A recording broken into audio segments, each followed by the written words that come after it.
नमस्कार, राधे राधे। आज मैं आपको राम लक्ष्मण जी की कहानी सुनाने जा रही हूँ। इस कहानी को 1.5 साल सुनते हैं और सकरात से यह कहानी ली जाती है। 6 महीना कहानी सुनकर 6 फल बांटते हैं और 6 महीना कहानी सुन के कुंदगिरी के लाडू बांटते हैं और 6 महीना कहानी सुन के घोड़े बांटते हैं और एक माँ के 2 बेटों को जिमा कर वस्त्र, चप्पल और दक्षिणा देकर इस कहानी को पूरी की जाती है। अब ये 6 चीज़ें कहाँ कहाँ बांटते हैं ये मैं आपको बता रही हूँ। एक तो मंदिर में चढ़ा दें, एक पीपल में चढ़ा दें, एक रास्ते चलते हुए को दे दें, एक कन्या को दे दें, एक तुलसा जी में चढ़ा दें और एक सासू या ननद को दे दें। अब मैं आपको कहानी सुनाती हूँ। राम लक्ष्मण जी थे, वन में जा रहे थे। सीता जी बोली मैं भी चलूँगी। राम जी बोले आप क्या करोगे, हम तो धूप छाँव में डोलेंगे। सीता जी हट करने लगी, बोली नहीं मैं तो चलूँगी। राम जी बोले कि ठीक है तो चलो। तीनों चल पड़े। चलते चलते तीनों को भूख लग गई। लक्ष्मण जी वन से फल तोड़ कर ले आए। अब राम लक्ष्मण जी तो खाने लग गए।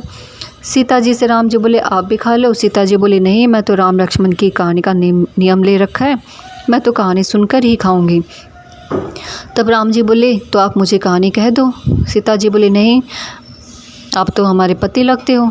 तब राम जी बोले तो आप लक्ष्मण जी से कह दो। बोली नहीं, लक्ष्मण जी तो हमारे देवर लगते हैं।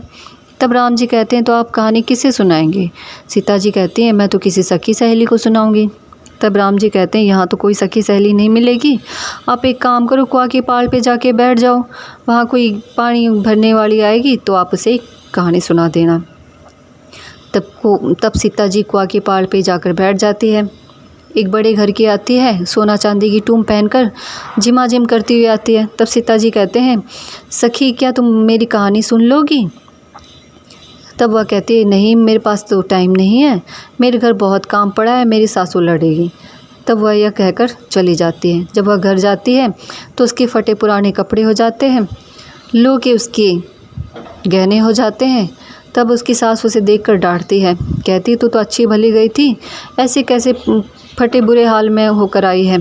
तब वह कहती है कि पता नहीं, कुएं की पाड़ पर एक औरत बैठी थी, उसने कहा कि मेरी कहानी के हुकारे भर लोगी, तब मैंने मना कर दिया।